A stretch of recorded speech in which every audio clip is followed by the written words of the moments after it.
জাতীয় থেকে আন্তর্জাতিক, প্রান্তিক জনপদ থেকে নগর চারপাশে ঠিক কি ঘটছে এই মুহূর্তে তা নিয়ে আয়োজন এখন চারদিক। আপনার সঙ্গে আছি আমি শারমিন পুতুল। ডাকসু নির্বাচনের আনুষ্ঠানিক প্রচারণার সময়সীমা শেষ হচ্ছে আজ। ভিপি সহ বিভিন্ন পদের প্রার্থীরা চালাচ্ছেন শেষ মুহূর্তের প্রচারণা। এ নিয়ে বিস্তারিত জানাতে ঢাকা বিশ্ববিদ্যালয়ের হলপাড়া থেকে যুক্ত হচ্ছেন সহকর্মী ফরহাদ বিন নূর। ফরহাদ, প্রচারের শেষ দিনে প্রার্থীরা কে কোথায় প্রচারণা চালাচ্ছেন জানাবেন।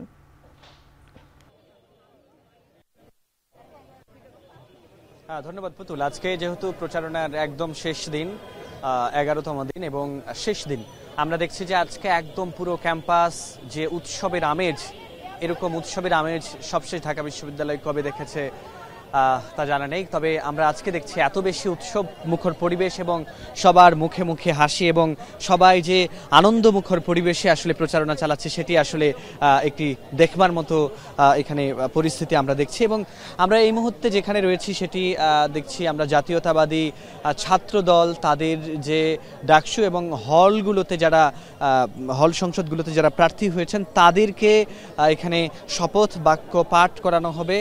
তারা এখানে শপথ বাক্য পাঠ করবেন এবং আমরা দেখছি যে ইতোমধ্যেই তারা আনুষ্ঠানিক সময় দিয়েছিল 12টার দিকে তারা শুরু করবার কথা ছিল এই শপথ পাঠ অনুষ্ঠান। তবে তারা ঘণ্টাখানিক দেরিতে এখন প্রায় 1টা বাজে এখন তারা প্রস্তুতি নিচ্ছে এবং সবাই লাইনে দাঁড়িয়ে যাচ্ছেন এবং তারা এই শপথ পাঠ অনুষ্ঠান হয়তো কিছুক্ষণের মধ্যেই তারা শুরু করবেন। এবং আমরা দেখেছি এছাড়া ক্যাম্পাসের বিভিন্ন জায়গায় আমরা দেখেছি একাডেমিক ভবনগুলোর সামনে কিংবা হলগুলোর সামনে সেখানে প্রার্থীরা আজকে সকাল 10টা থেকেই প্রচারণার সময় শুরু হলে অনেকেই আমরা দেখেছি যে 10টার আগে থেকেই আসলে প্রচারণা শুরু করে দিয়েছেন। এবং আমরা আরও যে চিত্রটি দেখছি যে আমরা দেখেছি আবু সাদিক কায়েম, যিনি ছাত্র শিবির সমর্থিত প্যানেলের ভিপি প্রার্থী, তিনি প্রচারণা চালিয়েছেন। তবে তিনি অভিযোগ করেছেন যে কেউ পারিবারিকভাবে পরিবারকে চাপ প্রয়োগ করে এখানে ভোটের জন্য চেষ্টা করছেন। একই অভিযোগ করেছেন উমামা ফাতিমাও, তিনিও আজকে প্রচারণা চালিয়েছেন।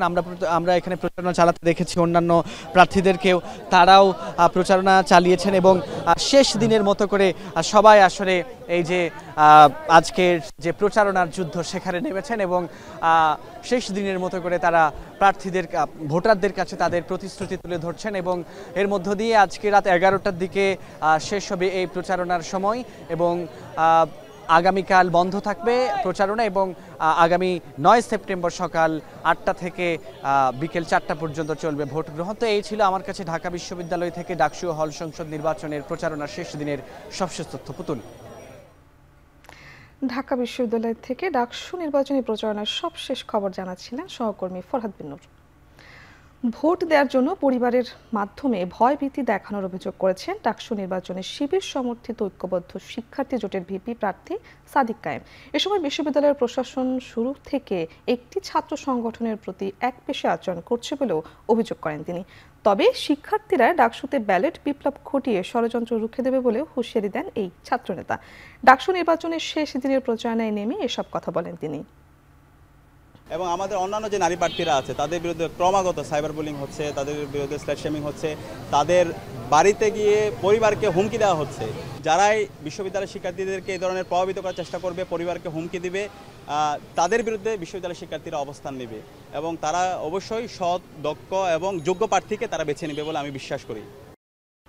পুলিশ বাহিনীকে 2014 এবং 2018 সালের নির্বাচনী প্রক্রিয়া মাথা থেকে ঝেড়ে ফেলার নির্দেশ দিয়েছেন স্বরাষ্ট্র উপদেষ্টা জাহাঙ্গীর আলম চৌধুরী। সকালে রাজারবাগ বাংলাদেশ পুলিশ মিলনায়তনে নির্বাচনী দায়িত্ব পালনের দক্ষতা ও সক্ষমতা বৃদ্ধি সংক্রান্ত প্রশিক্ষণ কর্মসূচির উদ্বোধন করে কথা বলেন তিনি। বলেন, নির্বাচন শুধু আইনশৃঙ্খলা বাহিনীর উপর নির্ভর করে না, সবচেয়ে বড় অংশীদার রাজনৈতিক দল, তারপরে নির্বাচন কমিশনের বলেও জানান তিনি। এবার পুলিশের নিয়োগে কোনো দুর্নীতি হয়নি জানিয়ে বলেন, এ সরকার যতদিন থাকবে পুলিশের লটারির মাধ্যমে পোস্টিং হবে। আর পুলিশ মহাপরিদর্শক বলেন, এবারে নির্বাচন হবে পুলিশের জন্য অগ্নি পরীক্ষা। পুলিশ বাহিনীর সদস্যদের নিরপেক্ষভাবে দায়িত্ব পালনের আহ্বান জানান আইজিপি।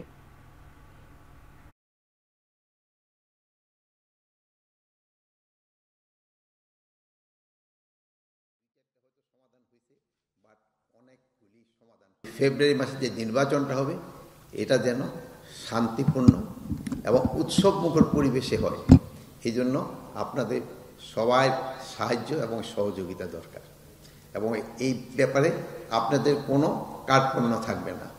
আর আপনারাও এই 14, 18, 24-এর নির্বাচন ওইটা মাথা থেকে মুছে ফেলবেন।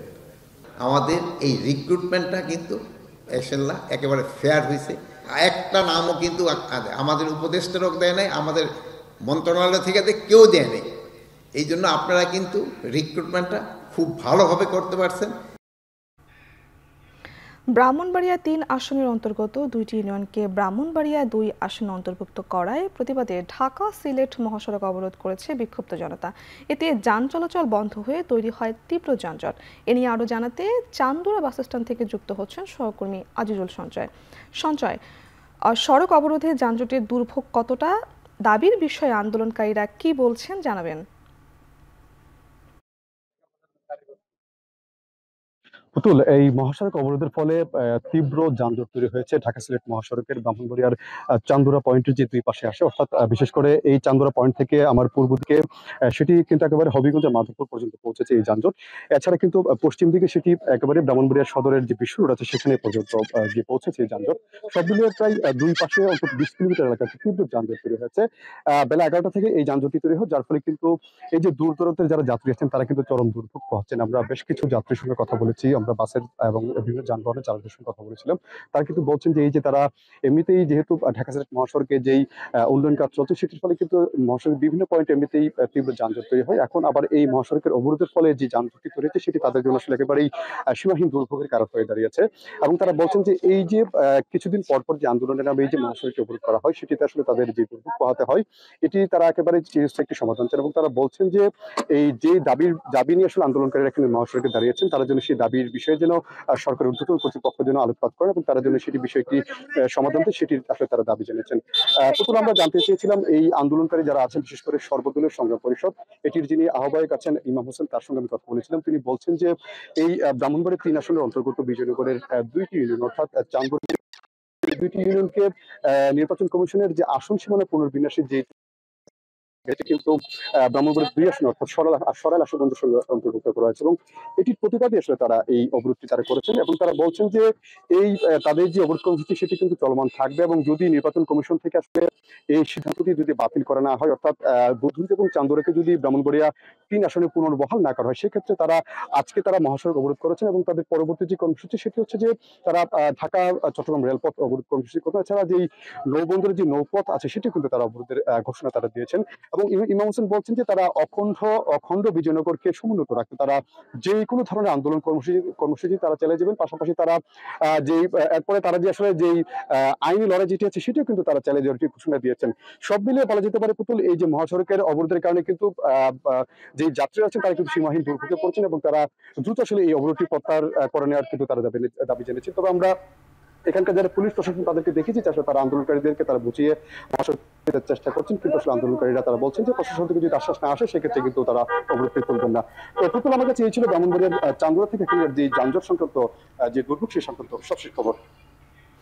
ব্রাহ্মণবাড়িয়া থেকে ঢাকা সিলেট মহাসড়ক অবরোধের সবশেষ খবর জানাচ্ছিলেন সহকর্মী আজিজুল সঞ্চয়। লেখক, গবেষক ও জাতীয় মুক্তি কাউন্সিলের সভাপতি বদরুদ্দিন ওমর আর নেই। সকাল 10টার দিকে রাজধানীর শ্যামলীর বাংলাদেশ স্পেশালিস্ট হাসপাতালে তার মৃত্যু হয়। তার বয়স হয়েছিল 94 বছর। স্বজনরা জানান, প্রায় 1 মাস ধরেই বদরুদ্দিন ওমর অসুস্থ ছিলেন। তাকে হাসপাতালে নিতে হয়েছে একাধিকবার।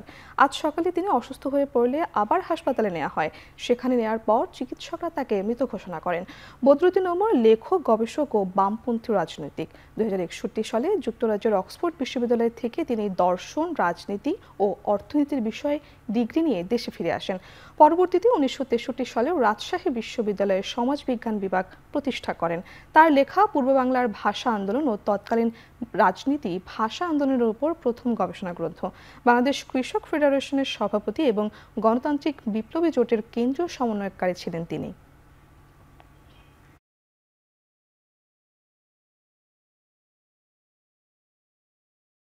চানখারপুল হত্যা মামলায় শহীদ আনাসের মা ট্রাইব্যুনালের সাক্ষ্যতে শেখ হাসিনা, আসাদুজ্জামান খান কামাল ও চৌধুরী আবদুল্লাহ আল মামুনের ফাঁসি দাবি করেছেন।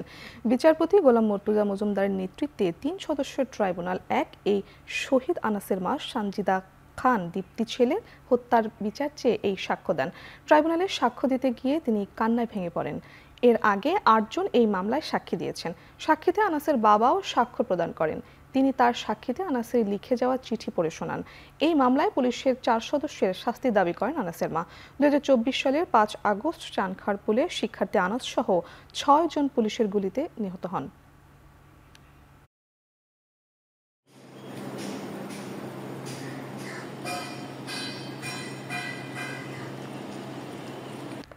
কাদের সিদ্দিকী আওয়ামী লীগ প্রতিষ্ঠার জন্য কাজ করে না। শেখ হাসিনা বা আওয়ামী লীগের সাথে কাদের সিদ্দিকীর রাজনৈতিকভাবে কোনো সম্পর্ক নেই। দুপুরে টাঙ্গাইল শহরের নিজ বাসভবন সোনার বাংলায় আয়োজিত সংবাদ সম্মেলনে এসব কথা বলেন বঙ্গবীর কাদের সিদ্দিকী। তার বাসভবন ভাঙচুরের ঘটনায় দেশে যদি শান্তি আসে সেটাও চান তিনি। এর আগে শনিবার রাতে 10 থেকে 15 জন দুর্বৃত্ত কাদের সিদ্দিকীর বাসায় ইট পাটকেল নিক্ষেপ করে। এ সময় দুটি গাড়ি ভাঙচুর করে আগুন দেওয়ার চেষ্টা করে তারা। এক পর্যায়ে মই দিয়ে গেট টপকে ভেতরে ঢোকে তারা। এদিকে বাসাইল কাদেরিয়া বাহিনী ও ছাত্র সমাবেশের ব্যানারে একই স্থানে পৃথক সমাবেশকে কেন্দ্র করে 144 ধারা জারি করেছে প্রশাসন। শনিবার রাতে উপজেলা নির্বাহী কর্মকর্তা ও ম্যাজিস্ট্রেট আকলিমা বেগম এ আদেশ জারি করেন। ভোর 6টা থেকে সন্ধ্যা 6:30 পর্যন্ত এ আদেশ বলবৎ থাকবে।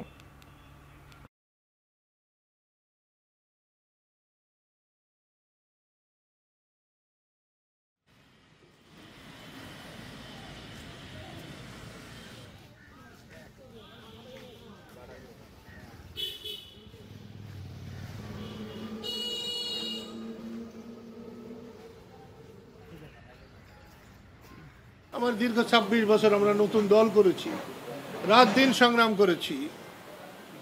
আওয়ামী লীগ আমাদেরকে বহু প্রোগ্রাম করতে দেয় নাই।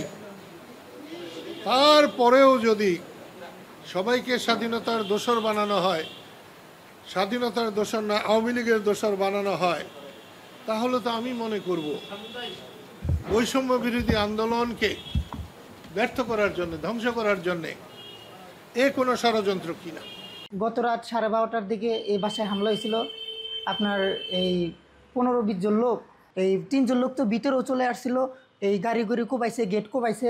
আমরা এই রুমে থাকি, এই রুম থেকে যখন লাড়ি নিয়ে বাড়াইছে, আমি যখন বাড়াইছি তখন এই 3 জন লোক গেট থেকে বাইরে গেছে টপকে।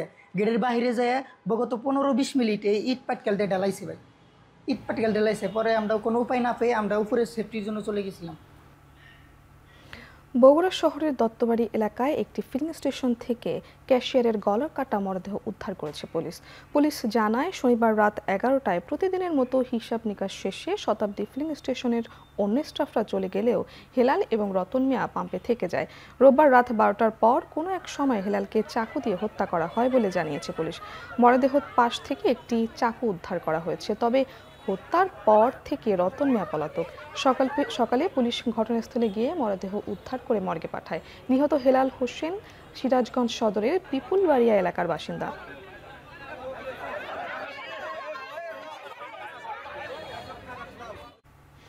রাজবাড়ীর গোয়ালন্দে নুরুল হক ওরফে নুরাল পাগলার মাজারের হামলার ঘটনায় 5 জনকে গ্রেফতার করেছে পুলিশ। গেল 23 আগস্ট গোয়ালন্দ পৌরসভার 5 নম্বর ওয়ার্ডে নুরাল পাগলার মৃত্যুর পর তাকে কবর দেওয়া হয় মাটি থেকে 12 ফুট উঁচুতে। এ নিয়ে এলাকায় চলছিল উত্তেজনা। পরে শুক্রবার বিকেলে নুরাল পাগলার দরবার ও বাড়িতে হামলা, ভাঙচুর ও অগ্নিসংযোগ করে তৌহিদি জনতার ব্যানারে একদল বিক্ষুব্ধ ব্যক্তি। এ সময় নুরাল পাগলার মরদেহ কবর থেকে তুলে পুড়িয়ে ফেলে তারা। হামলা ও ভাঙচুরের ঘটনায় অর্ধশত আহতের পাশাপাশি নিহত হয় একজন। হামলার শিকার হয় আইনশৃঙ্খলা বাহিনীও। এ ঘটনায় শুক্রবার রাতে অজ্ঞাত 3500 জনকে আসামি করে মামলা করে পুলিশ।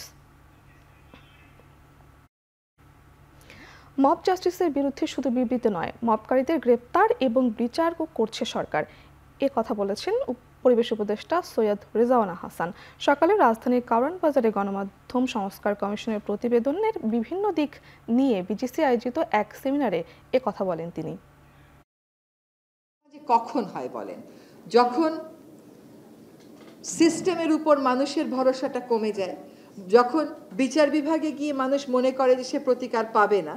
এই সমস্ত কিছু অ্যাড্রেস করা একটা প্রক্রিয়ার ব্যাপার। এবং মব জাস্টিস যখনই হচ্ছে, আমরা তখনই শুধুমাত্র বিবৃতি দিচ্ছি না, মবের সাথে যারা জড়িত তাদেরকে গ্রেফতারও করছি, তাদেরকে আইনি প্রক্রিয়ার মুখোমুখিও করছি। এশিয়া কাপ খেলতে ঢাকা ছেড়েছে বাংলাদেশ ক্রিকেট দলের প্রথম বহর। এই বহরে সব মিলিয়েছিলেন ১৩ জন ক্রিকেটার। সকাল ১০টা ১৫ দেশ ছাড়ার আগে ক্রিকেটার জাকের আলী অনিক জানালেন, এশিয়া কাপের আগে নিজেদের প্রস্তুতি নিয়ে সন্তুষ্ট তিনি।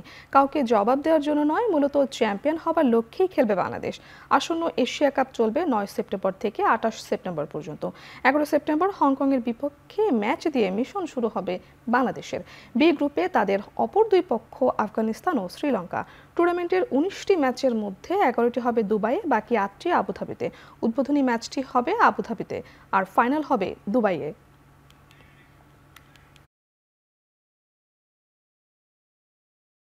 ওভারঅল আমাদের প্রিপারেশন খুবই ভালো হয়েছে, ফিটনেস থেকে শুরু করে নেদারল্যান্ড সিরিজ। তো আমরা এশিয়া কাপে ভালো কিছু আশা করছি। কাউকে জবাব দেওয়ার কিছু নাই, আমরা আমাদের ক্রিকেট খেলবো, আমরা আমাদের বেস্ট ক্রিকেট খেলবো। শেষ করছি এখন চারদিক। এখন টেলিভিশন দেখতে ওয়েবসাইটে ভিজিট করুন www.ekon.tv। এছাড়া ফেসবুকে দেখতে ভিজিট করুন facebook.com/tv.ekon এবং ইউটিউবে দেখতে ভিজিট করুন youtube.com/c/ekontv।